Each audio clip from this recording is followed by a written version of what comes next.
நேயர்களுக்கு வணக்கம். Master Raghava Lawrence வந்து தன்னுடைய படத்துல ஒரு டைலாக் பேசுவார். பேய்க்கும் சண்டை, அதை ஊரே வேடிக்கை பார்க்குது அப்படின்னு. அந்த மாதிரி இன்னைக்கு மேட்ச்ல எல்எஸ்ஜி விசஸ் பிபிகேஎஸ் மோத போறாங்க. ஐபிஎல்ல வந்து அதிகமான விலைக்கு வாங்கப்பட்ட ஒரு வீரர், அதுக்கு அடுத்த நிலையில இருக்கிற இன்னொரு வீரர், ரெண்டு பேரும் ரெண்டு அணிகளுடைய கேப்டன். இவங்க ரெண்டு பேரும் வந்து விளையாண்டா எப்படி இருக்கும் அப்படின்றதுதான் இன்னையோட டாபிக். ஆனா பிச்சு வந்து அதுக்கு ஒத்துழைக்காது அப்படின்ற மாதிரி பேசுறாங்க. இதை பத்தி தான் இன்னைக்கு நம்ம பேச போறோம். நம்ம கூட former state cricketer doctor V Giri sir இருக்காரு. அவர்கிட்ட பேசலாம். சார் வணக்கம். வணக்கம். நல்லா கரெக்டாக சொன்னங்க. பேய்க்கும் பிசாசுக்கும் நடக்கிற மேட்ச் இது. ரெண்டும் மீனிங் ஒன்று தான். ஓகே. அண்ட் இதில் வந்து யார் வின் பண்ணுவோம் சொல்ல முடியாது. டெஃபினட்டாக சொல்கிறேன். ஏன்னா T20. ஓகே. நம்ம பெருசாக நம்ம இந்த நேத்திக்கு இந்த மேட்ச் நடந்த கேகேஆர் மேட்ச் காலை வாரினாங்க. கேகேஆர் அப்படியே வேஸ்ட்டாக போயிடுச்சு. அதனால் வந்து இத்தனை நாள் ஃபஸ்ட்டு டே அது ஆரம்பித்த மாதிரி ஐபிஎல் ரொம்ப இன்ட்ரெஸ்டிங்காக இருந்தது. அதுவும் நம்ம எஸ்ஆர்ஹெச் வாசஸ் ஆர்ஆர் ரொம்ப நாளாக அந்த 287 அடிச்சாங்க. அப்புறம் டிசி வாசஸ் எல்எஸ்ஜி ரொம்ப டஃப்பாக போச்சு.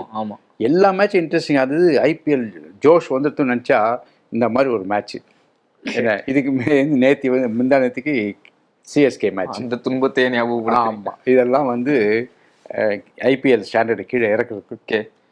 அதை எகானா ஸ்டேடியம் லக்னோவில் நடக்குது. லக்னோவோட ஹோம் கிரவுண்டு. அங்கே வந்து 200 ரன்னே வந்து இதுவரை அடிச்சதில்லை. நாளைக்கு சான்ஸ் இருக்குமா? 200 ரன் மேலே அடிப்பாங்க. சைடு ரெண்டு ஸ்ட்ராங்காக இருக்கு. விக்கெட் வந்து அந்த அளவுக்கு பேடு கிடையாது. கோயின்சிடன்ஸில் 200 ரன் அடிக்கிற வழியை ரெண்டு இந்த மாதிரி ஒரு செட்டான சைடு ரெண்டு பேரும் விளையாடுறதுங்கிறது பெரிய விஷயம். ஏன்னா நல்ல ரெண்டு பேரும் ஹோம் ஒர்க் பண்ணிட்டு நல்ல ஆக்ஷன்ல பிக் பண்ணியிருக்காங்க. அதை சொல்லணும். இது ரெண்டு இந்த மாதிரி சைடு, அப்புறம் பிளஸ் ப்ராப்ளி எஸ்ஆர்ஹெச், அது மாதிரி 2-3 சைடு வந்து பிரமாதமாக இருக்கு. அதனால வந்து மேட்ச் ரொம்ப நல்லா இருக்கும். பட் யானைக்கும் மடிசருக்கும் அது ஒன்று இருக்கவே இருக்கு. அதனால வந்து T20ல என்ன வேணால் நடக்கலாம். ஏன் கேட்குறேன் அப்படின்னா, அங்கே வந்து ஆவரேஜ் ஃபர்ஸ்ட் இன்னிங் ஸ்கோரே வந்து 160 தான். 160.8. வின்னிங் ஃபர்ஸ்ட் இன்னிங்ஸ் பண்ணி வின் பண்ண ஆவரேஜ் ஸ்கோர் அப்படின்றது 160. ஸோ வந்து நீங்கள் 160 அடிச்சிட்டா அங்கே போதுமானது, நீங்கள் ஜெயிச்சிடலாம். செகண்ட் பேட் பண்ணுறவங்க அதை விட ரொம்ப ரொம்ப கம்மியாக இருக்காங்க. 130 அந்த மாதிரி தான் ஆவரேஜ் இருக்குது. அப்படி இருக்கும்போது winning the toss bat first அப்படின்றது ரொம்ப முக்கியமாக இருக்கும் அப்படின்னு நினைக்கிறேன். அந்த பிச்சு எப்படி இருக்கும் அந்த லக்னோவோட? இல்லை, இது வந்து நான் வந்து I put side in front. பிச்செல்லாம் அப்புறம். ஏன்னா இப்போ வந்து எல்எஸ்ஜிக்கு எது ஹோம் கிரவுண்டு. ஆமாம், ரைட்டா? ஆமாம். இந்த வருஷம் எல்எஸ்ஜி சைடை பார்த்தா இது வரைக்கும் எந்த வருஷமும் இந்த மாதிரி இருந்தது இல்லை. ஓகே, அது ஒன்று ஞாபகம் வச்சுக்கோங்க. கன் சைடு வச்சுருக்கேன். அப்புறம் எல்எஸ்ஜியோட டவுன்ஃபாலே நான் திருப்பி ரிப்பீட் பண்ணுறேன். இது கேஎல் ராகுல் கேப்டன்சி அவ்வளோ மோசமாக இருந்தது. கேஎல் ராகுல் அது வந்து அந்த ஓனர் வந்து கேஎல் ராகுலை ஃபயர் பண்ணார் அப்படிங்கிறது 100% கரெக்ட். ஏன்னா அவர் வந்து பேட்டிங்கும் ரொம்ப ஹாரிபிளாக விளையாடி, தென் அந்த டீம் 11 செலெக்ஷனே டெரிபிளாக இருந்தது. ஏன்னா யாரும் இதை சொல்ல மாட்டாங்க, நான் தான் சொல்லுவேன். இல்லை, லாஸ்ட் சீசன்ஸில் வந்து கேஎல் ராகுல் தான் வந்து லக்னோவுக்காகவே அதிகமாக ரன் அடிச்ச. மறுபடியும் நீங்கள் அங்கே தான் போகிறீங்க. இல்லை ரன் நான் சொல்றது கேப்டன்சி. ஓகே, இல்லை, அந்த பிச்சிலேயே வந்து அதிகமாக ரன் அடிச்சது கேஎல் ராகுல். அதுதாங்க நீங்கள் வந்து இது சொல்கிறீங்க, நீங்கள் ரன்னர் அடிச்சு சொல்கிறீங்க. நான் சொல்றது வந்து அவரோட கேப்டன்சி. அந்த சைடு வந்து ஸ்பாயில் ஆகிறது காரணம் கேஎல் ராகுல். ஏன்னா திருப்பி ரிப்பீட்டடாக ஒரு 3 பேரை விளையாடினார். அவரோட ஃப்ரெண்ட்ஸை விளையாடினார். ஹூடா, அப்புறம் மனேஷ் பாண்டே, அப்புறம் இன்னும் 2 பேர் அன்வான்ட் பீப்புள். அவங்கள வந்து விளையாடிட்டே இருந்தார் அவர். ஃபெயிலாக. இது வந்து பெரிய கம்ப்ளைண்ட். இது நானும் லாஸ்ட் இயர் காமெண்ட்ரியில் வந்து கண்ணாபனான்னு சொல்லிட்டேன். அப்புறம் இவர் பர்சனல் ஸ்கோர் அடிக்கணும்ன்ட்டு மெய்டன் ஓவர் கொடுத்தாரு. ஆரஞ்சு கேப் என்ன, நீங்கள் வந்து எந்த கேப் வேணால் வாங்கிக்கலாம், கோல்டன் கேப் கூட வாங்கிக்கலாம். அந்த மாதிரி விளையாடினாக்க சைடுக்குன்னு விளையாடவே இல்லை அவர். ஓகே, அதனால தான் அவரை ஃபயர் பண்ணாங்க. மேனேஜ்மெண்ட் வந்து ஸ்ட்ரிக்ட். இப்போ பாருங்கள், இப்போ கேகேஆர் வந்து இவ்வளோ மட்டமாக இருக்காங்கல்ல, நாளைக்கு ஃபயரிங் இருக்குது அவங்களுக்கு போனாக்க. அது மாதிரி இப்போ இந்த ஃப்ரான்ச்சைஸ்லாம் வந்து அவ்வளோ ஈஸியாக விட மாட்டாங்க. ஏன்னா காசை கொடுத்து இது பண்ணி, அதுவும் அவங்க பிஸ்னஸ் மேன் எல்லாருமே. சரியாக விளையாடனாக்கா கொண்டுடுவாங்க டீமை. மும்பைலாம் விளையாட முடியுமா அந்த மாதிரி? லைக் விளையாட்டுருக்காங்க, பட் செம்ம ஃபயரிங் இருக்கும் அதுக்கு. அந்த சிஎஸ்கேலாம் தோனி சும்மா ஒரு படம் இந்த மாதிரி விளையாடினாக்க கண்ணிலே எரிச்சிடுவார் அவர். அதனால் ரஹானே அது வந்து அந்த விஷயத்தில் வந்து very very ordinary captain. Because அவருக்கு வந்து இந்த கமாண்ட் கிடையாது டீமில். அவரே வந்து நியூ கமர், அதனால அது கமாண்ட் கிடையாது. பேசிக்காக அவர் வந்து நல்ல மனுஷன், அந்த மாதிரி சாஃப்ட் நேச்சர்ட் மேன். இதே கங்குலி மாதிரி இருந்தாக்க என்ன வேணா கதை திட்டுவார் கங்குலி. எனக்கு தெரியும் கங்குலி வந்து எப்படிலாம் திட்டுவார்னு பசங்க சொல்லுவாங்க என்கிட்ட. அவ்வளோ கெட்ட வார்த்தை யூஸ் பண்ணி திட்டுவாராம் அவர். அதனால் அந்த மாதிரி கேப்டன் இருந்தால் தான் சில பிளேயர்ஸ்க்கு உரைக்கும். ஸோ இது அது மாதிரி இப்போ ஐபிஎல்ல வந்து they need very very strict captain and strict management.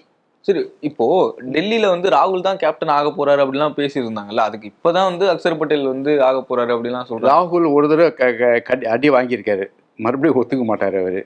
நீங்கள் பேசுவங்க ராகுல் தான் வரணுன்ட்டு, ஏன்னா நீங்கள் ஆரஞ்சு கேப் வாங்கியிருக்காரு அது இதுன்னு சொல்லுவாங்க. ஆனால் அவங்க ஃப்ரான்ச்சைஸில் வந்து எல்லாருக்கும் தெரியும் ராகுல் வந்து ரொம்ப மட்டமான கேப்டன்சி பண்ணார், மட்டமான டீம் பிக் பண்ணார். அண்டு தானே ஓப்பனிங் போய் மெய்டன் ஓவர்லாம் கொடுத்தாரு. அதனால தான் அந்த ஓனர் வந்து ஃபயர் பண்ணார். சரி, நீங்கள் ஆல்வேஸ் நம்ம வந்து ஓனரை ப்ளேம் பண்ணக்கூடாது. ஏன்னா அவன் வந்து எக்ஸ்பெக்ட் பண்ணுறான் ஒரு minimum, not maximum, minimum expect பண்ணுறான். தோனி மாதிரி இருக்கணும்னு எக்ஸ்பெக்ட் பண்ணல, ஓரளவுக்கு இருக்கணும். இவர் சொதப்பிட்டாக்க டெஃபினட்டாக அவர் எனக்கு பொறுத்த வரைக்கும் ராகுலில் வந்து வெளியே அமைச்சது ரொம்ப கரெக்ட். லக்னோ மேனேஜ்மெண்ட்டு பண்ணது கரெக்ட். ஏன்னா ஃப்ரான்ச்சைஸ் அப்படி தான் இருக்கணும், ஸ்ட்ரிக்டாக தான் இருக்கணும். ஓகே, சரி. ரிசர்வ் கேப்டன்சியில் நாளைக்கு வந்து லக்னோ வந்து உள்ளே வரப்போகிறாங்க. எல்எஸ்ஜி கேப்டன் வந்து அஃப்கோர்ஸ் நம்ம பந்த். ஆமாம். ஸ்ரேயா சார் கேப்டன்சி ஒன்றும் டெஸ்ட் பண்ணல யாரும். நல்லா வச்சுக்கோங்க, கல்கட்டாவில் அவர் கேப்டன்சி ஒன்றும் எடுபடலை சரியா. மறுபடியும் நான் சொல்கிறேன், கல்கட்டாவில் ரிஜெக்டட் பிளேயர் அவர். அதை வந்து ஞாபகம் வச்சுக்கணும். ஒன்று அவங்க கேட்ட பணத்தை இவங்க கொடுக்கல, ஒத்துக்கல, அதனால் வேணான்னு சொல்லிட்டாங்க, அவனும் போயிட்டான். ரைட், அப்படி வச்சுக்கோங்க. ஏன்னா Calcutta feels is not worth that much amount. Whereas இவங்களுக்கு கேப்டனே இல்லை பஞ்சாப்க்கு. ரீட்டைன் பண்ணது வந்து ஒரு பிளேயர் தான் பண்ணாங்கன்னு நினைக்கிறேன், 1 or 2 பிளேயர்ஸ் தான் பண்ணாங்க. ஹர்ஷ்தீப் சிங் கூட பண்ணலை அவங்க. ஐ திங்க் பிரப் சிம்ரன் ஒருத்தர் தான் ரீட்டைன் பண்ணாங்கன்னு நினைக்கிறேன், in my opinion, if I am right. Shashank Singh, Prabh Simran Singh, correct, 2 பேர் தான் பண்ணாங்க. ஏன்னா எல்லாரையும் அமுச்சு விட்டாங்க அவங்க. அதனால அவங்க கேப்டனை தேடினாங்க. அப்போ அதுவும் கடைசியில் வந்து கேப்டன் இல்லாமல் ஒரு சுச்சுவேஷன். ஏன்னா ஷிகார் தவன் கேப்டன் பண்ணார் லாஸ்ட் இயர், அவரும் கட்டி விட்டாங்க. ஸோ அதனால் இப்போ என்னாச்சு, வேறு வழி இல்லாமல் ஸ்ரேயா ஐயருக்கு இவ்வளோ பணம் கொடுத்து கேப்டன் ஆக்கினாங்க. ஓகே, ரைட்டா. அவர் வந்து கேப்டன்ஸை வந்து டெஸ்ட் பண்ணலை யாரும் ஒன்றும். க்ரூஷியல் மேட்சஸ்ஸு நல்ல டீமோடு விளையாடினாக்கா அவரோட கேப்டன்சி எப்படி இருக்குன்னு பார்க்கணும். ஆனால் அவருடைய வின்னிங் பர்சன்டேஜ் ரொம்ப நல்லா தான் இருக்குது. அது கெயின் ஸ்டாட்டிஸ்டிக்ஸ். பட் ஏன் அப்போ கல்கட்டா வெளியே அமிச்சாங்க அவர், அது சொல்லுங்க. இல்லை சார், இல்லை நான் என்ன செய்கிறேன்னாக்க, வின்னிங் பர்சன்டேஜ் நல்லா இருந்து அவன் வந்து வெரி குட் கேப்டன்னாக்க ஏன் கல்கட்டா அவனை வெளியே அனுப்பணும் கேகேஆர்? இல்லை, நான் என்ன சொல்கிறேன், இப்போ வந்து டெக்னிக் சரியாக இருந்தால் தான். இல்லை, டெக்னிக் விட்ருங்க, கேப்டன்சிக்கு டெக்னிக் கிடையாது, விட்ருங்க. நான் என்ன சொல்கிறேன், அவர் கேப்டன்சி நல்லா இருந்ததுனாக்க ஏன் கேகேஆர் வெளியே அனுப்புறாங்க அவர்? இல்லை, அவங்களுக்குள்ள எதுவும் பிரச்சனை இருந்துருக்கலாம், கேப்டன்சி சரியில்லை அதனால நீ வேண்டாம் அப்படின்னு சொல்லியிருக்கலாம் அப்படின்றதுக்கு. சப்போஸ் இம்பார்ட்டன்ட் பிளேயரு எனக்கு வேணும்னாக்கா எப்படி அனுப்ப முடியும் வெளியே? ஓகே, ரீட்டைன் தானே sir. Retain is easier than ஆக்ஷனில் வாங்குறது. ஆக்ஷனில் வாங்குறது 23 கோடி போகும். வேற ரீட்டைன் வந்து நீங்கள் 15 கோடியில் முடிச்சிடலாமே. அது பண்ணலையே அவங்க ரீட்டைன் பண்ணலாம். ரசல், ரிங்கு சிங், வருண் சக்கரவர்த்தி, சுனில் நாராயண், 4 பேர் தான் பண்ணாங்க. ஸோ அவங்க வந்து கேகேஆர் வந்து they felt Shreyas Iyer is no good for the team, அதனால் அனுப்பிச்சாங்க. அதை வந்து இவங்களுக்கு ஒரு கேப்டன் தேவை பஞ்சாபுக்கு, அதனால ஸ்ரேயா ஐயர் எடுத்தாங்க. நல்ல கேப்டன் இல்லைன்னு சொல்கிறீங்க? இருக்கா இல்லையான்னு தெரியல ஒன்றும். நான் ஒன்றும் ப்ரூவ் பண்ணலை. ஏன்னா லாஸ்ட் இயர் வந்து அவர் கேப்டன்சி ஒன்றுமே பண்ணலைன்ட்டு கேகேஆர் ஃபெல்ட். டீமே நல்லா விளையாடி சாம்பியன்ஷிப் அடிச்சாங்கன்னா தான் கல்கட்டா வந்து அந்த ஓனரே பேசியிருக்காரு. யார்? வெங்கி மைசூரே சொல்லியிருக்காரு, இட்ஸ் அ டீம் எஃபர்ட்னு சொன்னார் கேப்டன்சி. இது இல்லை, இதில் இன்னொன்று இருக்குல்ல, ஆக்சுவலாக வந்து கம்பீர் வந்து உள்ளே போனார். இப்போ வந்து கேகேஆர் வந்து கப் அடிச்சுட்டாங்க, ஆனால் வந்து கேப்டன் பக்கம் வந்து யாருமே திரும்பி பார்க்கல, ஸ்ரேயாஸ் பக்கம் யாருமே திரும்பி பார்க்கல. எல்லாரும் வந்து மென்டார் கம்பீர் தான், அவரால் தான். இல்லை எல்லாரும் நீங்க தான் வாங்க, நீங்களே பதில் சொல்லுங்க. இல்லை ஏன் எல்லாரும் கம்பீரை பார்த்தாங்க? Why not Shreyas Iyer? இல்லை, இது நான் இதை எப்படி சொல்ல வரேன் அப்படின்னா, 2011 நானும் கவனிச்சேன் நீங்க சொன்னது. இல்ல நான் எப்படி சொல்ல வரேன்னா, 2011 வந்து வேர்ல்ட் கப் வின் பண்ணதுக்கு தோனி தான் காரணம் அப்படின்னு சொல்லிட்டு இங்க எல்லாரும் பேசுவாங்கல்ல, அதை கம்பீர் வந்து ஒரு விதமா ட்ரீட் பண்ணுவார்ல. இது கிடையாது, டீமோட ஓவரால் எஃபெக்ட் தான் வந்து நீங்க வந்து தனி மனுஷனை பார்த்து இந்த மாதிரி சொல்லாதீங்க அப்படின்னு சொன்னாரா? அதேதான் வந்து கேகேஆர் விஷயத்துல கம்பீருக்கும் ஸ்ரேயாஸ்க்கும் நடந்தது. இதுல கேகேஆர்ல கேப்டன் ஒன்றும் பண்ணல, இட்ஸ் a டீம் எஃபர்ட்னு கம்பீர் சொன்னார். கம்பீர் வந்து அங்க போய் விளையாடல. இல்ல, Gambhir is a schemer. he can only instruct. Perform பண்றது யாரு? பிளேயர்ஸ். ஸோ அந்த பிளேயர்ஸ் வந்து பர்ஃபார்ம் பண்ணது நல்லா பண்ணி, கலெக்டிவாக நல்லா பண்ணி டீமை வந்து வின் பண்ண. மெயினாக உங்களுக்கு தெரியும், வருண் சக்கரவர்த்தி அண்ட் சுனில் நாராயண் தான் பேட்டிங்கும் அடிச்சார், பவுலிங்கும் அடிச்சார். He was man of the IPL அந்த வருஷம். அதனால தான் அந்த சாம்பியன்ஷிப் அடிச்சாங்க 1. ஓகே. பட் நான் என்ன சொல்கிறேன், பிளேயர்ஸு யாருமே ஸ்ரேயாஸ் ஐயரை வந்து வர்ஷிப் பண்ணலை, தோனியை வர்ஷிப் பண்ணுற மாதிரி. They worship only Gambhir for is planning and mentorship. So that is very important. இந்த வருஷம் பஞ்சாப் அடித்தானாக்க நான் I take back my word.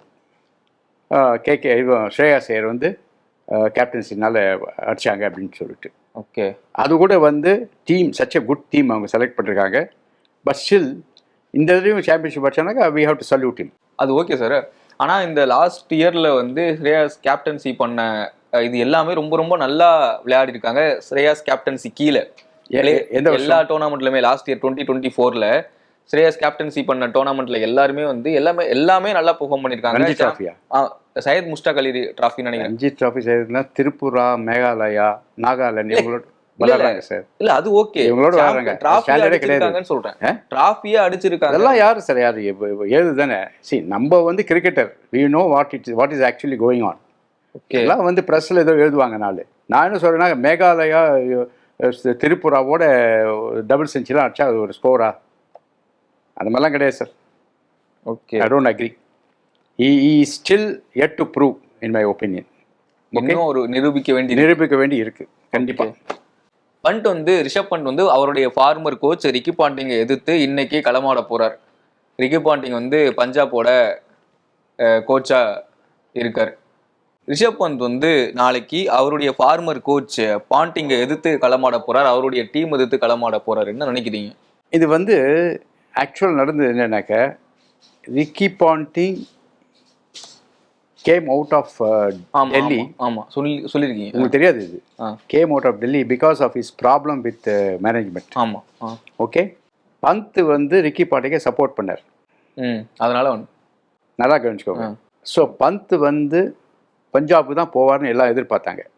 ஆனால் எல்எஸ்ஜி வந்து பந்த் எப்படியாவது பிடிக்கணும்னு சொல்லிட்டு பைசா நிறையா கொடுத்து தே டிஃபீட்டட் பஞ்சாப். அதனால தான் வந்து இவர் இல்லைன்னா ரிக்கி பாண்டிங் பின்னாடி போயிருப்பார். ஸோ அவங்க ரெண்டு பேரும் டிஃப்ரென்ஸ் கிடையாது. தேர் ஆல் குட் ஃப்ரெண்ட்ஸ், ரெண்டு பேரும் பர்சனலி குட் ஃப்ரெண்ட்ஸ். தேவர் போத் அகேன்ஸ்ட் கங்குலி. ஓகே, உங்களுக்கு இன்சைட் இன்ஃபர்மேஷன் சொல்கிறேன் நான். நாளைக்கு மேட்ச் வந்து ரொம்ப டஃப்பாக இருக்கும். T20 ரெண்டு brilliant side, brilliant batting side ரெண்டும்.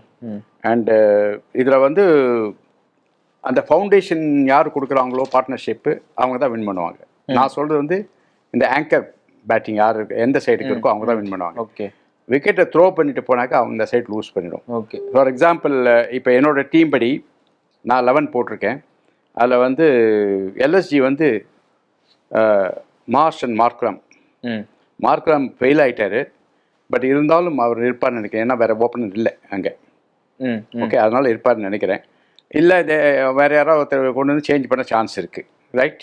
ஆர் ஒன் மோர் சான்ஸ் கொடுக்கலாம். Number 3 Pooran. So Marsh and Pooran தான் இன்னைக்கு டாக் ஆஃப் தி ஐபிஎல். ஆமாம். ஓகே, அதனால் அவங்க வந்து டெட்லி பேட்ஸ்மேன் ரெண்டு பேரும். அவங்க வந்து ரெண்டு பேருக்கு பார்ட்னர்ஷிப் வந்துடுச்சுனாக்க Punjab has no scores. Okay. Okay. அதுக்கப்புறம் பந்த், பதோனி, கடைசியில் மில்லர் வேறு இருக்குது. அவரும் dangerous bats. So in all aspects ஒரு 6 பேட்ஸ்மேன் இருக்காங்க சாலிடாக எல்எஸ்ஜியில். 6 பேட்ஸ்மேன். இதை தான் நம்ம அன்றைக்கும் சொன்னோம். Against another strong side like SRH இருக்கும்போது எல்எஸ்ஜி ஒரு பேட்ஸ்மேன் எக்ஸ்ட்ரா இருக்கான்னு நான் சொன்னேன், ரைட்டா? அதுக்கப்புறம் ஷர்துல் தாக்கூரோட செம்ம இது ஃபார்மில் இருக்கார், போத் bowling அண்ட் பேட்டிங். அவருடைய செம்ம இன்க்ளூஷன். அவர் வந்து he went unsold. ஆமாம். அதுலேருந்து வந்து அவர் எடுத்திருக்காங்க. அது பெரிய லக்கு எல்எஸ்ஜிக்கு, ரைட்டா? அதுக்கப்புறம் வந்து ஆமேஷ் கான், ரத்தி, பிரின்ஸு, பிஷ்னாய் இவங்கெல்லாம் வந்து மீடியாக்கர் பிளேயர்ஸ். ஓகே. அதில் வந்து யாராவது ஒருத்தரெல்லாம் போலிங்கில் அடி வாங்குவாங்க பயங்கரமாக. ஏன்னா பிஷ்னாய் தான் வந்து ஹையஸ்ட் விக்கெட் டேக்கர் என்ன மறுபடியும் விக்கெட் டேக்கரு, பட் அவருக்கு வந்து இந்த வெரைட்டி இல்லை. Okay. So is not a good bowler. நேற்று அஸ்ரங்கா பற்றி சொல்லும்போது நான் பிஷ்னாய் சொன்னேன். பிஷ்னாய் வந்து is not doing well because wicket கொடுக்குறது பேட்ஸ்மேன், bowler எடுக்கிறது கிடையாது விக்கெட்டை. பேட்ஸ்மேன் தாராளமாக கொடுக்குறான். bowler வந்து இந்த அஸ்ரங்கா போட்டான் பாருங்க, கூகுளி போட்டுன்னு நடுவில் ஒரு லெக் பிரேக் போட்டு அவுட் ஆக்கினாங்க பாருங்க, அதுதான் வந்து கரெக்ட். இது ருத்துராஜ் அவுட் ஆக்கினான், அதுதான் வந்து கரெக்ட் கிளவர் bowling. அதே மாதிரி வருண் சக்கரவர்த்தியும் பண்ணுவார், ஏன்னா he has got a variety. And அஸ்வினுக்கும் வெரைட்டி இருக்கு. அண்ட் அஃப்கோர்ஸ் பிஷ்னாய்க்கு வந்து he has to improve. ஆவேஷ் கான்லாம் very ordinary bowler. I don't rate him at all. Okay. இந்த ரத்தி பிரின்ஸ்லாம் முதல்ல சரியாக போடல ஃபர்ஸ்ட் மேட்ச் டெல்லியோட. அதுக்கப்புறம் செகண்ட் மேட்ச் ஓரளவுக்கு போட்டிருக்காங்க. ஓகே. பட் இவங்க மெயினாக பேட்டிங் தான். 6-7 பேட்ஸ்மேன் இருக்காங்க ஃபர்ஸ்ட்டு, அதை வச்சு தான் விளையாடுவாங்க. ஸோ பஞ்சாப் டீம் எடுத்துனாக்க அகெயின் அவங்களுக்கும் வந்து பேட்டிங் ஸ்ட்ராங்காக இருக்குது. பிகாஸ் இந்த ஆல்ரவுண்டர்ஸ் இவங்க வந்து ஒரு எனிக்மான ஒரு பிளேயர். அது என்னன்னா மேக்ஸ்வெல்.